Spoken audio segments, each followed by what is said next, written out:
Bonsoir. Et bienvenue sur Crime pour les somnambules. Ce soir, nous partons pour le sud-ouest des États-Unis, dans l'État de l'Arizona. Une région de désert, de soleil brûlant et de villes tranquilles où les maisons se ressemblent toutes. À Mesa, la vie suit souvent un rythme paisible. Des quartiers résidentiels. Des rues calmes. Des voisins qui se connaissent. Mais en juin 2008, dans l'une de ces maisons silencieuses, un crime d'une violence extrême va bouleverser cette tranquillité. La victime s'appelle Travis Alexander. Un homme de 30 ans, apprécié par ses amis, engagé dans sa communauté religieuse et dans son travail. Lorsque son corps est découvert dans la salle de bain de sa maison, la scène choque immédiatement les enquêteurs. Le meurtre est brutal, inexplicable, et très vite, une question apparaît. Qui aurait pu vouloir tuer Travis Alexander avec une telle violence ? L'enquête va rapidement conduire les policiers vers une femme qui connaissait très bien la victime. Une femme avec qui il avait partagé une relation passionnée et compliquée. Son nom est Jodi Arias. L'histoire que tu vas entendre ce soir est une affaire criminelle bien réelle. Une histoire d'amour devenue obsession. Une relation qui s'est transformée en colère. Et un crime qui donnera lieu à l'un des procès les plus médiatisés de l'histoire récente des États-Unis. Alors installe-toi confortablement. Laisse la nuit tomber doucement. Bienvenue dans un voyage au cœur des ténèbres. Mesa, Arizona. Juin 2008. Dans un quartier calme de la ville de Mesa, les maisons se ressemblent toutes. Des rues larges. Des jardins bien entretenus. Et des habitations où la vie suit un rythme tranquille sous le soleil de l'Arizona. Le 9 juin 2008, pourtant, quelque chose ne va pas. Des amis de Travis Alexander, un jeune homme de 30 ans, commencent à s'inquiéter. Travis est habituellement très présent. Il travaille comme conférencier et vendeur pour une entreprise de marketing. Il voyage beaucoup. Il parle souvent avec ses amis. Mais depuis plusieurs jours, personne n'a de nouvelles. Ses amis décident finalement de se rendre chez lui. La maison est silencieuse. La porte est fermée. À l'intérieur, tout semble normal. Jusqu'à ce qu'ils découvrent quelque chose d'étrange. Dans la salle de bain, une douche fermée. Lorsqu'ils ouvrent le rideau, la scène est insoutenable. Le corps de Travis Alexander est retrouvé au fond de la baignoire. L'homme a été poignardé de nombreuses fois, sa gorge est tranchée, et il a également reçu une balle dans la tête. La violence du crime choque immédiatement les enquêteurs. Pour la police de Mesa, une question apparaît très vite. Qui aurait pu vouloir tuer Travis Alexander avec une telle brutalité ? Les premiers éléments de l'enquête vont rapidement conduire les policiers vers une personne bien précise. Une femme qui connaissait très bien la victime. Une femme qui avait été très proche de lui. Son nom est Jodi Arias. Et ce nom va bientôt devenir l'un des plus célèbres procès criminels de l'histoire récente des États-Unis. L'histoire entre Jodi Arias et Travis Alexander commence en 2006. Les deux se rencontrent lors d'une conférence organisée à Las Vegas, dans le Nevada. Travis travaille alors pour l'entreprise de marketing Prepaid Legal Services. Il participe régulièrement à ces événements pour recruter de nouveaux membres et présenter les produits de la société. Jodi Arias, elle, assiste à la conférence en tant que nouvelle recrue. Elle a 26 ans. Elle vit à l'époque en Californie, où elle travaille comme photographe et tente de construire sa carrière dans la vente. Lorsque Jodi et Travis se rencontrent, l'attirance est immédiate. Les deux commencent à parler pendant l'événement. Les conversations continuent ensuite par téléphone et par Internet. Très vite, leur relation devient intense. Travis décrit Jodi à ses amis comme une femme passionnée. Jodi, de son côté, semble fascinée par Travis. Quelques mois après leur rencontre, la relation devient officielle. Jodi Arias se convertit même à la religion mormone, la foi de Travis Alexander. Elle se fait baptiser dans l'église de Jésus-Christ des Saints des Derniers Jours. Pour Travis, cette conversion est un signe d'engagement. Mais au fil du temps, leur relation devient compliquée. Le couple se dispute souvent. Les ruptures se multiplient. Et malgré ces tensions, les deux continuent à se revoir. Pour leurs proches, la relation semble instable. Certains amis de Travis décrivent Jodi comme très attachée à lui. Peut-être même trop attachée. Mais à ce moment-là, Personne ne peut encore imaginer que cette histoire d'amour compliquée va se transformer en l'un des crimes les plus violents de l'Arizona. Au début, la relation entre Jodi Arias et Travis Alexander semble passionnée. Ils passent beaucoup de temps à parler. Au téléphone. Par message. Sur Internet. Mais très vite, la relation devient instable. Les disputes apparaissent. Les ruptures aussi. Travis explique parfois à ses amis que leur relation est compliquée. Selon lui, Jodi peut être affectueuse, mais aussi très jalouse. Malgré ces tensions, les deux continuent de se voir. Leur relation se transforme peu à peu en une succession de ruptures et de réconciliations. En 2007, Travis décide finalement de mettre fin à la relation. Mais la séparation n'est pas claire. Jodi continue de lui téléphoner. Elle continue de lui envoyer des messages. Et parfois, elle lui rend visite. Certains amis de Travis commencent à s'inquiéter. Ils décrivent Jodi comme une femme très attachée à lui. Presque obsessionnelle. Selon leurs témoignages, Travis raconte parfois que Jodi consulte ses emails. Qu'elle surveille ses activités. Et qu'elle supporte mal l'idée qu'il puisse rencontrer d'autres femmes. Malgré cela, les deux continuent de rester en contact. La relation devient ambiguë. Ils ne sont plus officiellement ensemble. Mais ils continuent de se voir. Dans cette situation confuse, les sentiments se mélangent. Attirance, colère, frustration. Et peu à peu, ce qui était une relation passionnée se transforme en quelque chose de plus sombre. Car pour Jodi Arias, la rupture n'est peut-être pas une fin. C'est peut-être simplement le début d'une obsession. En 2007, la relation entre Jodi Arias et Travis Alexander devient de plus en plus difficile. Les disputes se multiplient. Travis confie à certains de ses amis que la situation avec Jodi est devenue compliquée. Selon lui, la relation est trop intense. Il décide alors de mettre fin au couple. Officiellement, ils ne sont plus ensemble. Mais dans la réalité, les choses restent confuses. Jodi continue de parler avec lui. Elle lui téléphone régulièrement. Ils échangent encore des messages. Parfois même, ils se voient. Pour les proches de Travis, cette situation semble étrange. Certains pensent que la rupture n'est pas vraiment acceptée par Jodi. Les témoignages recueillis plus tard pendant l'enquête décrivent une femme qui reste très présente dans la vie de Travis. Elle semble suivre ses déplacements, s'intéresser à ses fréquentations. Et surtout, elle supporte mal l'idée qu'il puisse rencontrer une autre femme. Pendant ce temps, Travis tente de poursuivre sa vie. Il continue son travail. Il voyage. Il commence aussi à parler avec d'autres femmes. Mais Jodi reste dans son entourage. Même après la rupture, elle continue d'apparaître dans sa vie. Pour certains amis de Travis, la situation devient inquiétante. Ils commencent à penser que Jodi n'a peut-être jamais réellement accepté la fin de leur relation. Et que cette histoire d'amour compliquée pourrait finir par dégénérer. Quelques mois plus tard, leurs craintes vont malheureusement se révéler fondées. Car le 4 juin 2008, quelque chose de terrible va se produire dans la maison de Travis Alexander. 4 juin 2008. Mesa, Arizona. Ce jour-là, Travis Alexander se prépare pour un voyage.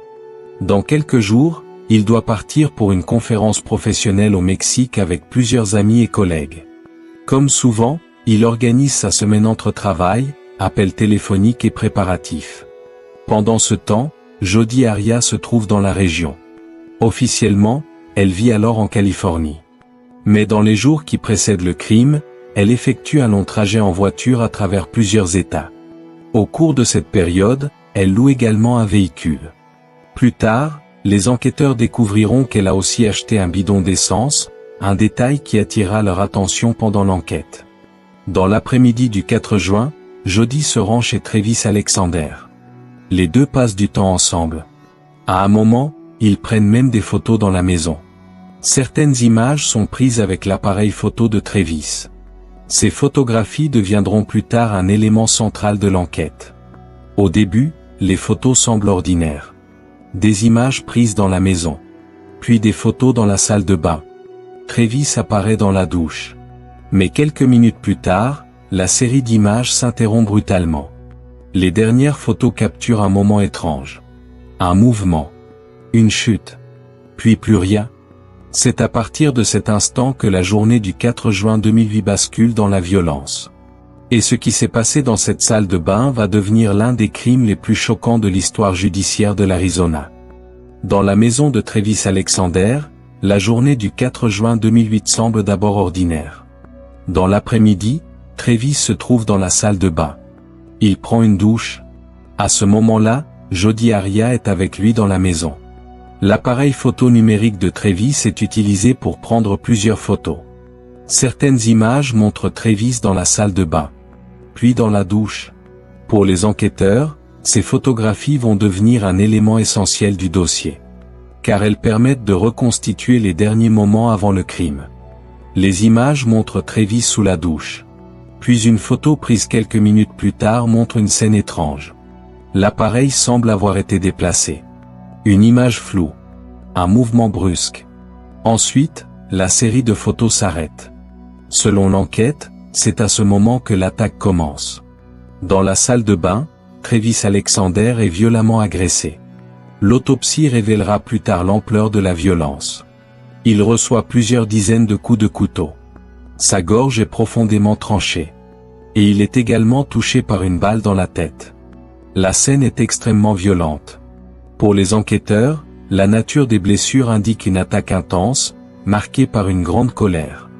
Dans cette salle de bain d'une maison ordinaire de Mesa, une relation devenue toxique se transforme en un crime brutal. Et lorsque les policiers découvriront plus tard les photos enregistrées dans l'appareil de Travis, ces images permettront de reconstruire les dernières minutes avant sa mort. Pendant plusieurs jours, personne ne voit Travis Alexander. Ses amis commencent à trouver la situation étrange. Travis est habituellement très actif. Il parle souvent avec ses collègues. Il répond rapidement aux messages. Mais cette fois, il reste silencieux. Le 9 juin 2008, plusieurs amis décident finalement de se rendre chez lui, dans sa maison de Mesa, Arizona. La maison semble calme. Rien ne paraît anormal à première vue. Mais à l'intérieur, une odeur inhabituelle commence à se faire sentir. Les amis appellent Travis. Personne ne répond. Ils commencent alors à chercher dans la maison. Lorsqu'ils arrivent dans la salle de bain du rez-de-chaussée, ils remarquent que la douche est fermée. L'un d'eux ouvre le rideau et découvre le corps de Travis Alexander au fond de la baignoire. La scène est choquante. Le corps est gravement blessé. La violence du crime est immédiatement évidente. Les amis quittent la maison et appellent la police. Quelques minutes plus tard, les premiers agents arrivent sur place. Les enquêteurs sécurisent la maison et commencent à examiner la scène. Très vite, ils comprennent que le meurtre est particulièrement brutal. Mais ils remarquent aussi autre chose. Dans la salle de bain, se trouve un appareil photo numérique. Lorsque les enquêteurs consultent la carte mémoire, ils découvrent une série de photos prises le jour du crime. Ces images vont devenir l'un des éléments les plus importants de l'enquête. Car elles montrent les derniers moments de Travis Alexander. Et elles permettent d'identifier la dernière personne qui se trouvait avec lui ce jour-là. Une femme. Jodi Arias. Lorsque les enquêteurs examinent la vie de Travis Alexander, un nom revient rapidement. Celui de Jodi Arias. Les policiers découvrent qu'elle a été sa petite amie pendant plusieurs mois. Ils apprennent aussi que leur relation était compliquée. Rupture. Réconciliation. Conflit. Lorsque la police contacte Jodi pour la première fois, elle accepte de parler aux enquêteurs. Elle affirme qu'elle n'a rien à voir avec le meurtre. Selon sa première version, elle n'était même pas à Mesa, Arizona, au moment du crime. Elle explique qu'elle se trouvait ailleurs et qu'elle n'a pas vu Travis depuis un certain temps. Mais les enquêteurs possèdent déjà plusieurs éléments qui contredisent cette version. Les photos retrouvées dans l'appareil de Travis. Les relevés téléphoniques. Les traces de déplacement de sa voiture. Face à ces éléments, Jodi modifie son récit. Dans une deuxième version, elle affirme qu'elle était bien présente chez Travis le 4 juin 2008. Mais selon elle, 2 hommes inconnus seraient entrés dans la maison. Elle raconte que ces intrus auraient attaqué Travis. Et qu'elle aurait réussi à s'enfuir. Les enquêteurs restent sceptiques. Car aucun élément ne confirme cette histoire. Puis, quelques semaines plus tard, Jodi change encore une fois sa version. Cette fois, Elle reconnaît avoir tué Travis. Mais elle affirme avoir agi en état de légitime défense. Selon elle, Travis l'aurait attaqué. Et elle aurait simplement tenté de se protéger. Pour les enquêteurs, ces versions contradictoires deviennent un élément important du dossier. Car chaque nouveau récit semble s'éloigner un peu plus de la vérité. Et bientôt, l'affaire va se transformer en l'un des procès criminels les plus suivis de l'histoire récente des États-Unis. Après la découverte du corps de Travis, la police de Mesa, Arizona, commence à rassembler les preuves. La scène de crime est extrêmement violente. Les enquêteurs examinent chaque pièce de la maison. Dans la salle de bain, ils découvrent un élément crucial. Un appareil photo numérique. Lorsque les techniciens analysent la carte mémoire, ils découvrent une série de photos prises le 4 juin 2008. Les premières images montrent Travis dans sa maison. Puis dans la salle de bain. Puis sous la douche. Mais la série de photos devient ensuite étrange. Certaines images sont floues. L'une d'elles montre Travis au sol. Ces photographies permettent aux enquêteurs d'établir une chronologie très précise. La dernière personne présente avec Travis ce jour-là est Jodi Arias. Les enquêteurs découvrent également d'autres éléments. Des traces de sang dans la maison. Une empreinte de paume dans le couloir, mélangeant le sang de Travis et celui de Jodi.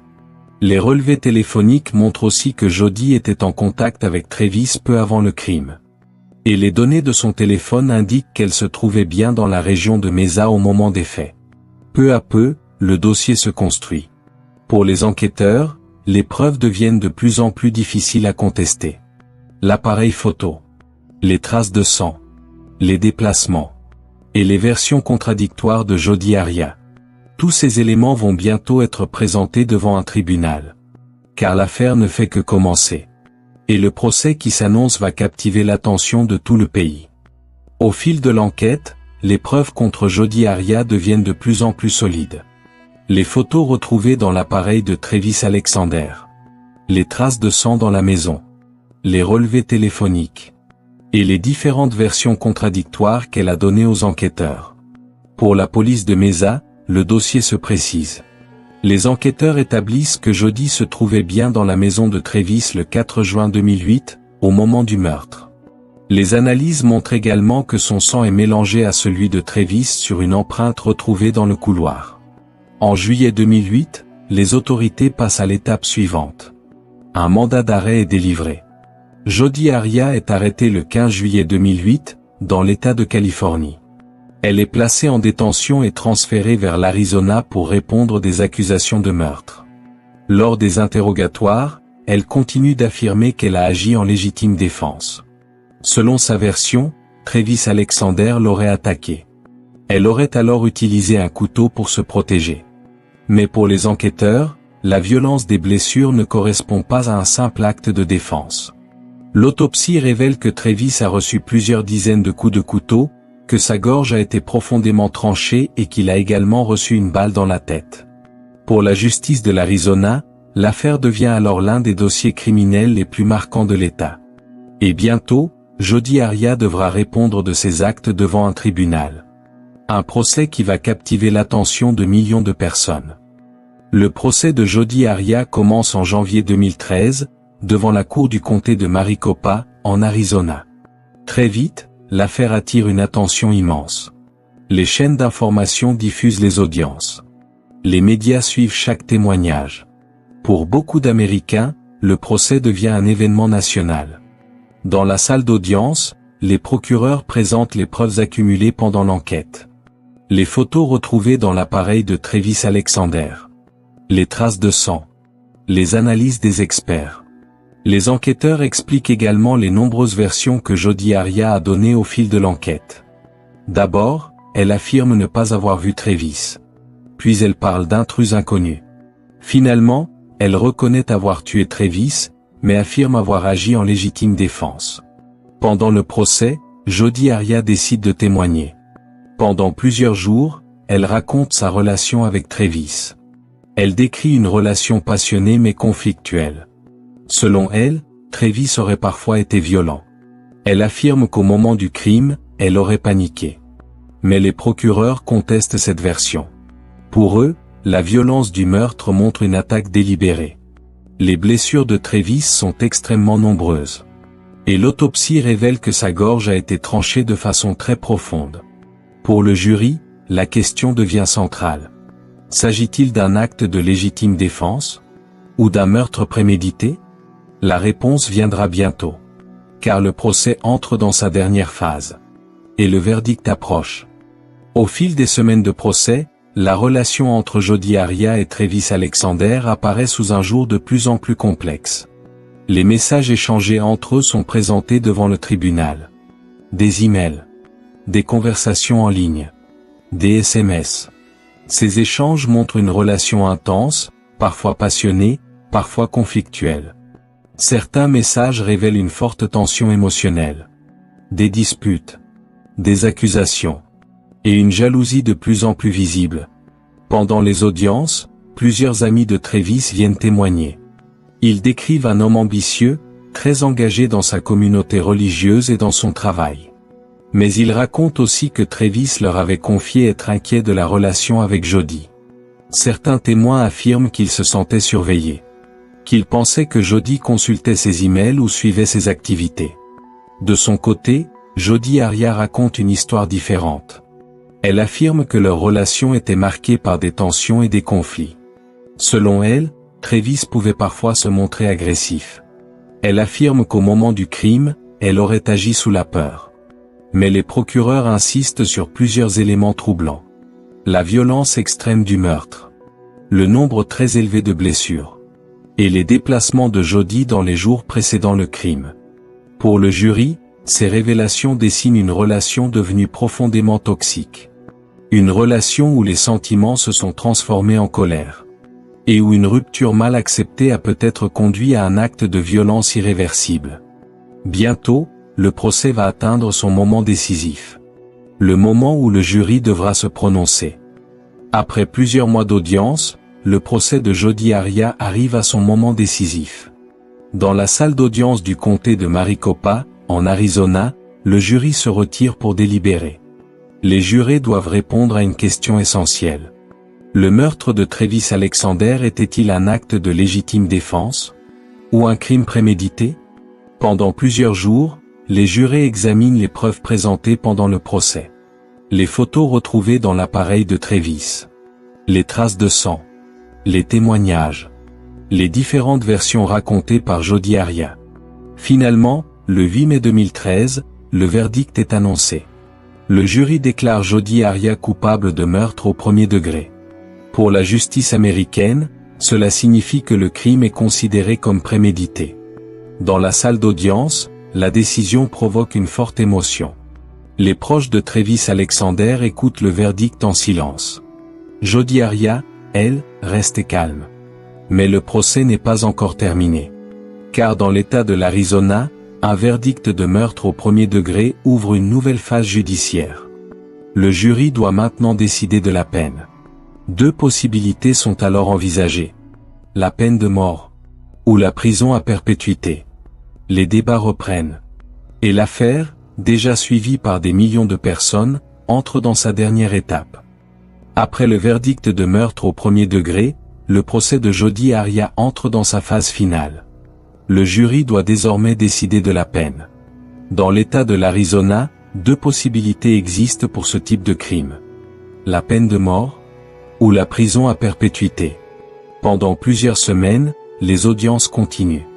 Les procureurs expliquent pourquoi ils considèrent que la peine capitale devrait être appliquée. Ils évoquent la violence extrême du meurtre de Travis Alexander. Les nombreux coups de couteau. La blessure à la gorge. Et la balle tirée dans la tête. La défense, de son côté, tente de convaincre le jury qu'une peine de prison à vie serait plus appropriée. Mais les jurés ne parviennent pas à se mettre d'accord. La décision reste bloquée. Un nouveau jury est convoqué pour examiner la question de la peine. Mais là encore, les jurés ne parviennent pas à un consensus. Finalement, en avril 2015, la décision revient au juge. La sentence est prononcée. Jodi Arias est condamnée à la prison à perpétuité, sans possibilité de libération conditionnelle avant 25 ans. Elle est transférée dans une prison de l'Arizona, où elle commence à purger sa peine. L'affaire qui a captivé l'attention de millions de personnes pendant des années arrive alors à son terme judiciaire. Mais l'histoire de Jodi Arias et Travis Alexander reste profondément marquante. Une relation passionnée devenue toxique. Une rupture mal acceptée. Et un crime qui a transformé une affaire privée en l'un des procès les plus médiatisés de l'histoire récente des États-Unis. Aujourd'hui, la ville de Mesa, en Arizona, ressemble à n'importe quelle banlieue tranquille du désert américain. Les rues sont larges. Les maisons se ressemblent. Le soleil éclaire les jardins et les façades claires des quartiers résidentiels. La vie continue. Les voisins partent travailler. Les enfants jouent dans les rues. Et pour la plupart des habitants, l'histoire qui s'est déroulée ici appartient désormais au passé. Mais certaines maisons gardent une mémoire invisible. Dans l'une d'elles, en juin 2008, une relation amoureuse devenue toxique s'est transformée en un crime d'une violence extrême.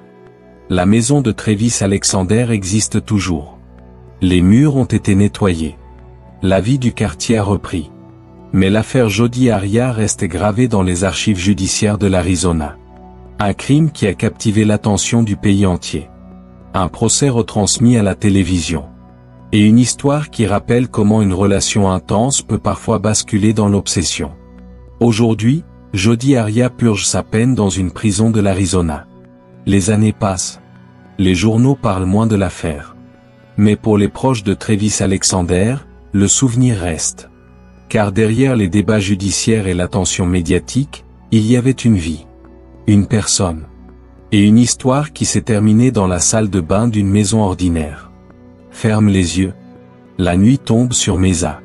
Le désert devient silencieux. Et certaines histoires, même lorsque la justice a rendu son verdict, continuent de laisser derrière elles une trace que le temps n'efface jamais.